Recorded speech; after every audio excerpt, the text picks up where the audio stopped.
Okay, today we are going to talk about the Grand Tour, the American Grand Tour of the 1830s. But here we go. Look at the first image on there. It's an image of New York. And this is where the Grand Tour happened. This is where people came from all over Europe and all over parts of the US to go on this American Grand Tour because in the 1830s and 40s there was this fascination with America. I mean, it's not as great as Rome, but there is a fascination because this was an experiment in government that no one thought would work. They didn't think it would stick. They didn't think this country would be around. So they're interested in what's there. So this is what the tour involved.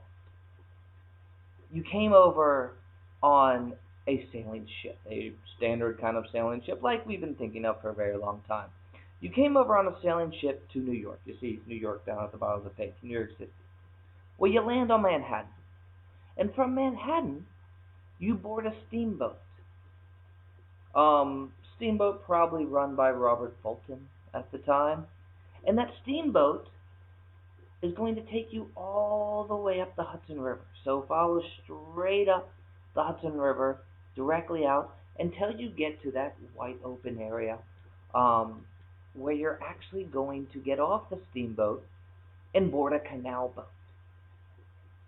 And you're going to take the Erie Canal, this amazing new canal that is going to stretch for 363 miles across the state of New York.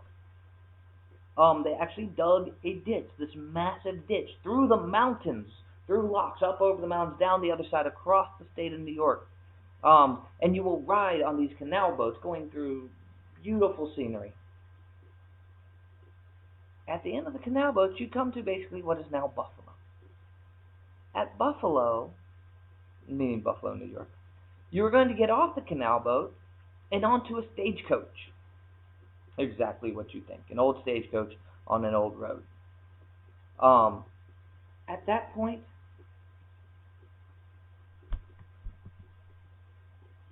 they took the stagecoach to Niagara Falls. We all know Niagara Falls, right? Heart-shaped bed, wine glass-shaped the hot tubs, right? But this amazing huge fall, it is a natural wonder of the world, and everybody wanted to see it. And the amazing thing is, you could. It's not like going to Zimbabwe or to going to Victoria Falls or going to some of these other amazing falls. This was accessible, and it was accessible solely because of this new thing that had happened called the transportation revolution. And what's amazing is that they took all these different routes of transportation. Yes, they're sailing over. They get to the city of New York. They get on a steamboat. They go up the river, not down the river. Down the river is easy. You float. Up the river is hard.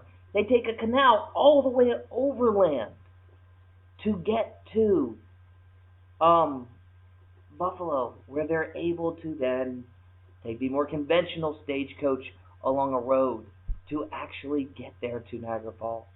And then, of course, you return on the trip. And this is something a lot of people did, but this is something that could be done for the first time. People are on the move. People are using these new forms of transportation. It's a time of activity.